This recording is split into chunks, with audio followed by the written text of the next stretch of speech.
నాలుగేండ్లుగా ధరణి portal లక్షలాది మందిని ముప్పుతిప్పలు పెడుతున్నది. ఇప్పటిదాకా సుమారు 10 లక్షల దరఖాస్తులు అప్రూవ్ అయ్యాయి. ఇంకా 6 లక్షలకు పైగా రిజెక్ట్ కాగా మరో 1,50,000 పెండింగ్లో ఉన్నాయి.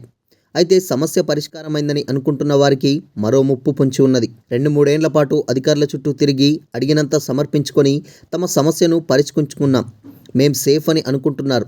కానీ మరోసారి అధికారుల చుట్టూ తిరిగే రోజు వచ్చే అవకాశం కనిపిస్తున్నది. ఎప్పుడైనా ల్యాండ్ను అమ్మేద్దామనుకున్నా, సక్సెషన్ చేద్దామనుకున్న తహసీల్దార్లు ఆర్డర్ కాపీ చూపించండి అని అడుగుతుండడంతో కంగు తింటున్నారు. ధరణి పోర్టల్లో data correction, land matters, POB unblocking వంటి అనేక సమస్యలకు 33 మాడ్యూల్ ఇచ్చారు. అందరినీ ఆన్లైన్లోనే ₹1000 చెల్లించి అప్లై చేసుకోమన్నారు. ఇప్పటికే 19 లక్షల మందికి పైగా తమ రికార్డుల్లో పొరపాట్లు ఉన్నాయని అప్లై చేశారు.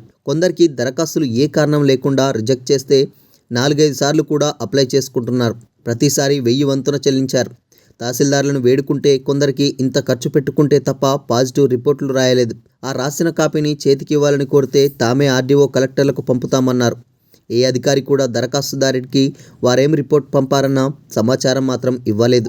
ఆఖరికి కలెక్టర్ అప్రూవ్ చేసిన, CCLBA ఆమోదించిన, TS వాళ్ళు ఓకే చేసినా ఎక్కడ దరఖాస్తుదారుడికి చిన్న కాగితం ముక్క కూడా ఇవ్వలేదు. రిజెక్ట్ చేసిన కారణాలు తెలపలేదు.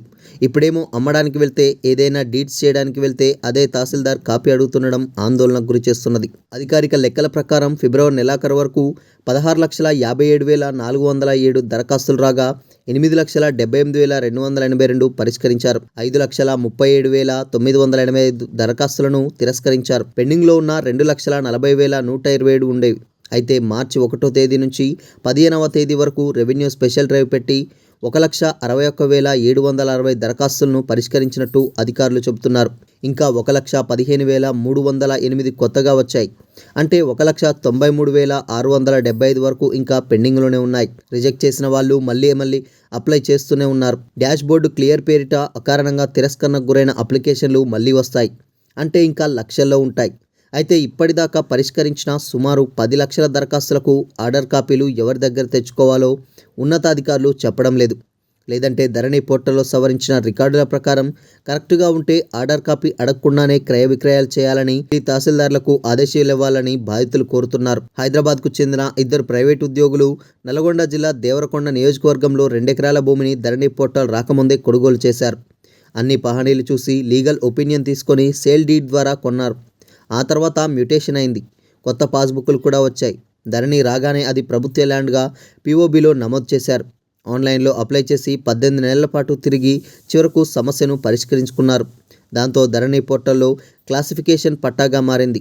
ఇప్పుడు అదే భూమిని సేల్ చేయడానికి స్టాంప్ డ్యూటీ, ఇతర ఫీజులన్నీ కట్టి స్లాట్ బుక్ చేసుకున్నారు. తీరా సమయానికి తహసీల్దార్ ఆఫీస్కి వెళ్తే ధరణి ఆపరేటర్ పాత రికార్డును తహసీల్దార్, డిప్యూటీ తహసీల్దార్ ముందు పెట్టడంతో తాను చేయనంటూ తెగేసి చెప్పారు. సమస్య పరిష్కారమైందని చెబితే తమకు ఆర్డర్ కాపీ చూపించాలని సేల్ డీడ్ను పక్కన పెట్టేశారు. రికార్డుల్లో తప్పుగా ఉంటే స్లాట్ బుక్ కాదు కదా అంటే కూడా వినలేదు. దాంతో ఉన్నతాధికారుల నుంచి ఫోన్ చేస్తే తప్ప సేల్ డీడ్ కాలేదు.